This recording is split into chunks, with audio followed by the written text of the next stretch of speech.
Sangrar al contribuyente, los políticos se pintan solos. Como ya no tienen dinero para gastar, se les ocurrió que para 2026 subirán los impuestos y pondrán nuevos. De entrada aumentarán el impuesto especial IEPS a varios productos, desde refrescos hasta juegos y sorteos, tabacos y puros, plataformas digitales.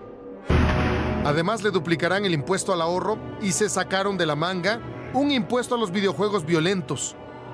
Y sí, si le escarbamos al paquete económico, encontramos por qué quieren sacarle más dinero a usted. Es para sus obras faraónicas que no terminan. Al Tren Maya le van a meter otros 30,000 millones de pesos, además de los 40,000 millones que le dieron este año. Para la refinería de Dos Bocas nada se sabe. Expertos aseguran que están escondiendo el dinero y voltean a ver a la Secretaría de Energía, que tendrá el mayor aumento de todas las secretarías de Estado. Recibirá 124,000 millones adicionales en 2026. En total, 263,000 millones de pesos. En inversión para infraestructura, aunque sube, será el menor en los últimos 10 años. ¿Y qué cree? Aquí también las ocurrencias devorarán el dinero. Al nuevo Poder Judicial se le acabó la austeridad muy rápido. Proponen subirle de 70,000 millones en 2025 a más de 86,000 millones de pesos para 2026. ¿Y usted se preguntará cuánto le subirán a la seguridad del país? Pues no. A la Secretaría de Seguridad y Protección Ciudadana Federal le quitarán más de 10,000 millones de pesos en 2026. Y finalmente al rubro de salud le irá mal. Un ejemplo, entre la Secretaría de Salud y el ISSSTE le quitarán más de 6,000 millones de pesos. Así es que prepárese porque sangrarán su bolsillo para que los políticos gasten a sus anchas. César Méndez, Fuerza Informativa Azteca. Bueno, pues ahí está la propuesta, el paquete económico para el próximo año. Una propuesta que contraviene lo que la propia 4T había venido argumentando. Dijeron que no habría nuevos impuestos, los hay. Dijeron que no aumentarían impuestos, los aumentaron. Hablaron de no endeudar al país y la deuda se va a disparar, se va a ir a las nubes o más allá. 20 billones de pesos. El doble de lo que había hasta 2018. Luis Miguel González. Luis Miguel, ¿cómo estás? Buenas noches, encantado. Muy buenas noches. Mauricio Flores. Mauricio. Gracias, Manuel. Buenas noches. Muy buenas noches, Alicia Salgado. Querida Alicia. Muy buenas noches, ¿Cómo Manuel? estás? Muy bien. Buenas noches. ¿Cómo leer, cómo entender este paquete en términos prácticos, Luis Miguel? Porque parece que están tratando de hacerse de recursos, de dinero, como puedan y desde donde pueden. Creo que la primera aproximación nos obliga a comparar ingresos con gastos. Es un presupuesto que prevé 8.7 billones de ingresos y gastos por 10.2 billones. De saque es un presupuesto que trae un desbalance de 1,5 billones de pesos. ¿Cuánto es 1,5 billones? Más o menos 4,000 millones de pesos diarios. Esa es la diferencia. 4,000 millones de pesos diarios. Es la diferencia entre lo que va a ingresar y lo que va a gastar. Con una aclaración que vale la pena. Los gastos son seguros, los ingresos son probables. De ese tamaño, ¿no? O sea, si fuera la administración de tu casa, por ejemplo, pues como que no darían las cuentas. Tú dirías, vamos a comprar coche, vamos a irnos a Disneylandia, pero todavía no sé si tengo trabajo. De ese tamaño, O la tengo incongruencia, la inconsistencia. para pagar, ¿no? ¿Cómo ¿Y lo te vas ves? a dormir en la... Alicia, ¿cómo lo ves? Fíjate que realmente hay una preocupación importante por la forma en que... yo estaba platicando con Luis Miguel antes de entrar al programa, la cantidad de sectores que se afectan en la forma de pago de impuestos. Porque lo que dices no es... yo creo que hay una realidad oculta en este presupuesto interesante, porque el déficit público es muy alto. O sea, en realidad no lo están bajando, está en torno al 4% del PIB y eso significa ese endeudamiento que tú dices, adicional, de casi 1.8 billones de pesos en deuda. O sea, hay una solicitud de endeudamiento de ese tamaño. La segunda parte es que de dónde piensan sacar recursos para pagar. Si la tasa de interés está bajando y además la están proyectando a 6% para el año que entra, suponiendo también que bajen las tasas de interés en los Estados Unidos, podrían tener un margen de maniobra presupuestal relativamente bueno para el pago del servicio de la deuda. Pero ese colchón no es suficiente. Entonces, de pronto empiezas a sumar y solamente por el incremento de impuestos a la importación de países asiáticos, 1.400 aranceles modificados, se meten a la bolsa 259,000 millones de pesos. Suma. por la no deducibilidad de las cuotas IPAB, 40,000 millones de pesos. Por el nuevo impuesto a los refrescos de bebida sin azúcar, o sea, simplemente con sabor. Ese no existía, ahora sí Ese es un existe. impuesto nuevo. 89,000 pesos. Millones de pesos. Millones de pesos. Más el incremento adicional al IEPS del azúcar, 40,000 millones de pesos. Cuando vas sumando, Entonces acabaron el dinero y están viendo cómo lo aparecen. Pues estamos viendo un incremento real de ingresos muy alto, casi de 2 puntos del PIB. O sea, súmalos. Son 259,000 millones de pesos del impuesto a la importación. Este año estará cerrando en 130,000. O sea, se lo llevaron al doble, ¿no? Y eso, un aumento entonces en imposiciones, ¿no? O sea, digamos, impositivos. no es que se haya ampliado la base tributaria, no es que voy a ir por eso que se me ocurre y lo voy a tomar. Porque yo digo, Manuel, que este es un presupuesto irresponsable. Así, lo voy a poner así en esos términos, por más que digan que estamos en un equilibrio respecto al PIB. Es como decir, soy muy guapo, hay 50 millones de mujeres disponibles o de hombres disponibles y todos ellos pueden ser mis amantes. Esa es una irresponsabilidad absoluta. Lo que tienes que comparar es realmente cuánto tienes y qué dispones. Ajá. Y lo que hoy estamos viendo es que con los ingresos que estaba diciendo Alicia, 546,000 millones de pesos con que esperan, como decía Luis Miguel, recaudar, resulta que todavía tienes que pedir 1 billón de pesos adicionales para cubrir lo que no logras pagar. O sea, es una irresponsabilidad profunda, porque lo que estamos pagando son los gastos de obras faraónicas que se le siguen subsidiando, de programas para comprar votos, que no están dirigidos a mejorar las condiciones de educación de vida y de progreso de las personas, sino para mantenerlas en los límites posibles de la alimentación. Porque el número de empresarios, y lo vimos los datos del Seguro Social los últimos, que si no hubiera sido porque hubieran metido a la de a fuerza, se les dice más feo, a los trabajadores de las plataformas de distribución de alimentos, de lo que tú quieras, pues el empleo estuviera en números negativos con menos de 20,000 personas, mientras cae el número de empresas, de empresarios y de emprendedores, que son los que realmente generan dinero, no los que lo regalan. Insisto, este es un presupuesto muy irresponsable y finalmente la deuda que estamos pagando, el costo financiero, supera en mucho los gastos sociales y la inversión en infraestructura. Decía la presidenta hoy, la deuda maldita heredada por Calderón y Peña Nieto, quizás no le acercaron la gráfica, ahora la mostrábamos, de cómo en efecto había deuda, pero esa se ha duplicado en el correr de los gobiernos de la 4T. De López Obrador para acá, la deuda, y si se da visto bueno a lo que están proyectando hasta 2026, 20 billones de pesos de ese tamaño. Es el doble de lo que recibieron en 2018. Sí. Y sin guardaditos. Además, el tema con la deuda, paracaídas. en particular el servicio de la deuda, es que hipotecas a las generaciones que vienen. Estrictamente hablando, es un tema de injusticia generacional.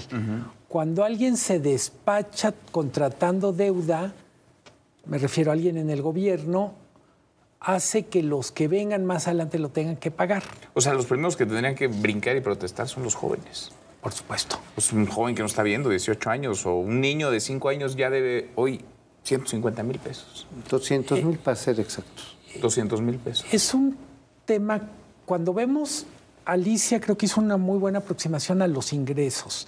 Por el lado del gasto, tenemos, Pemex va a recibir casi 1 billón de pesos. Y evidentemente Pemex contribuye porque una parte todavía sigue siendo un contribuyente importante, pero ha dejado de ser el contribuyente que era y cada vez más es un rubro del presupuesto gigantesco donde todavía no termina literalmente de sanar. Sigue en terapia intensiva, seguimos pagando la cuenta de la terapia intensiva de Pemex, pero no da señales de vida. El otro, a mí en lo personal me molesta, me ofende, me indigna, 30,000 millones para el Tren Maya. Qué cosa. Cuando nos ha costado ya, ¿qué? 500,000 millones. 520,000. Más o Échale menos, otros 30,000 millones a la basura. para ponerlo en perspectiva, va a tener gastos el Tren Maya de 30,000 e ingresos previstos por 2,000 millones. Qué bárbaro. Bueno, pero ¿qué me dices de la línea aérea, no?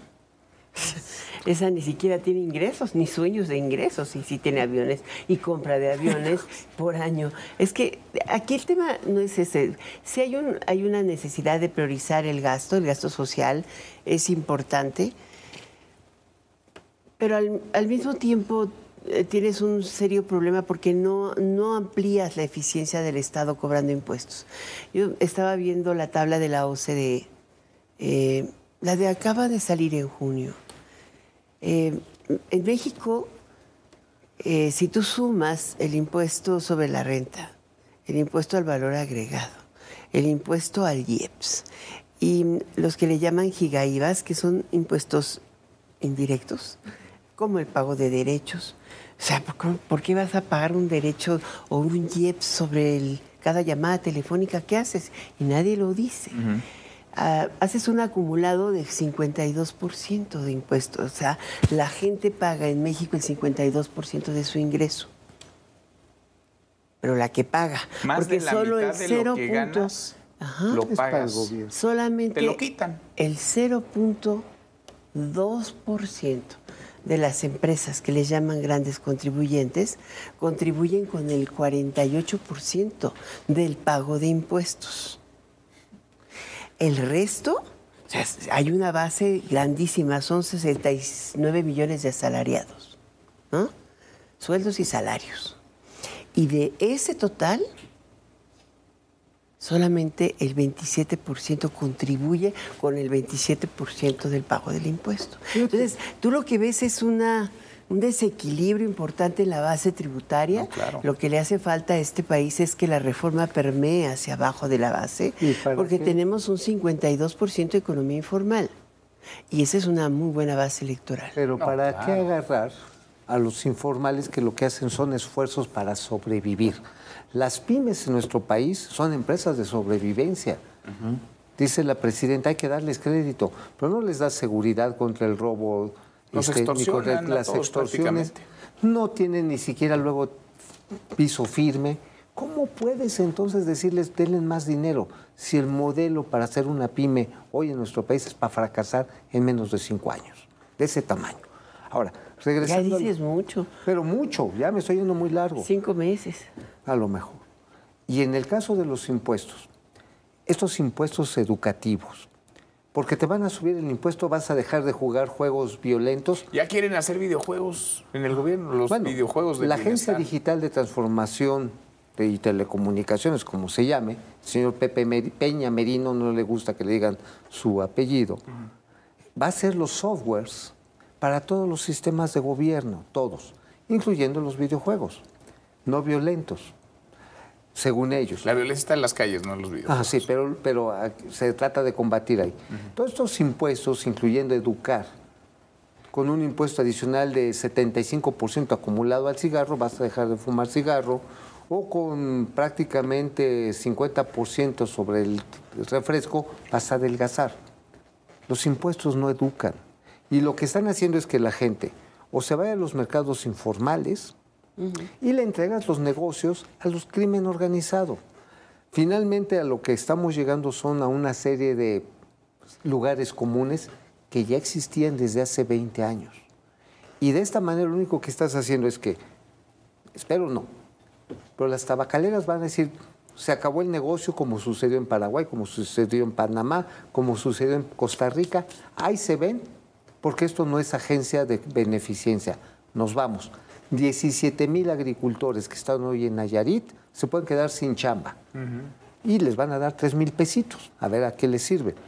¿Qué va a pasar con las refresqueras que simplemente les siguen robando los camiones de refrescos? Sí. Y a las afueras de las escuelas te venden aguas con mucho azúcar? ¿Qué va a pasar? Es la contradicción. Creo que mucho de lo que nos está pasando con el presupuesto son demasiados temas, es muy complejo. el código fiscal viene muy bravo. Tiene facultades adicionales el SAT y en buena medida, suponiendo que sea una especie de juego suma cero, mayores facultades del SAT implica mayor vulnerabilidad de los contribuyentes. Es un tema del que por lo pronto solo los especialistas, me refiero contadores públicos, fiscalistas, están llamando la atención. Pero además es muy discrecional el uso que hacen precisamente de esto, el SAT, de la fiscalización, y de la ley incluso. A ver, decía la presidenta Sheinbaum, vamos a terminar ahora sí con las factureras. Pues no dijo López Obrador que ya no había factureras. Hay un señor que se llama Pedro Aces y es facturero. No sé, yo no podría decir tal cosa, pero lo que sí sé es lo que dijo López Obrador. López Obrador dijo que ya no había factureras prácticamente. A ver, hay una industria de elevación fiscal, una industria que sigue habiendo factureros. Es un negocio muy rentable. Hay una industria con el contrabando que es gigantesca. Nos hemos enfocado en un solo escándalo, pero no solo hay contrabando en un buque en Altamira en un momento. No, la punta del iceberg. Hay zapatos, textiles. Todo. Alambre. Metales. Sí. Sí hay un tema al final de... El sistema termina siendo muy duro contra quien paga y muy generoso con quien evade. Exacto. Ese es un tema, digo, la verdad, le tocas el punto. El Código Fiscal tiene cambios relevantes. Yo creo que eso es una de las cosas que mucha gente no está viendo. Desde el sexenio pasado se implantó o sustituyeron el régimen simplificado por el del reciclo, ¿no? Es el final, el contribuyente simplificado.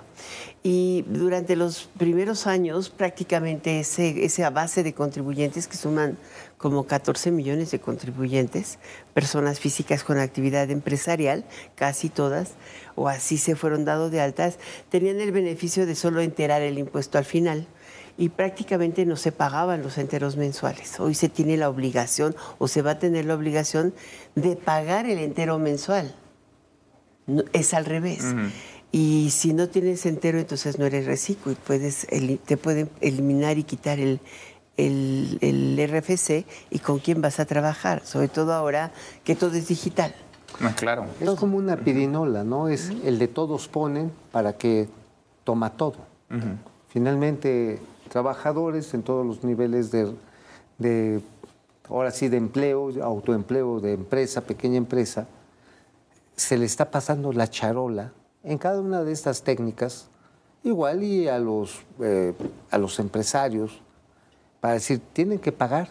Y la pregunta es, ¿y para qué? ¿Para una deuda más grande? ¿Para obras? Digo, hablan de trenes. Perdón, las carreteras se están cayendo a pedazos. Y en vez de subir la carga a los trenes, que es lo que pasa en el mundo moderno, quiere subir a las personas como en el siglo XIX al tren. 110,000 millones en proyectos de tren más el Tren Maya.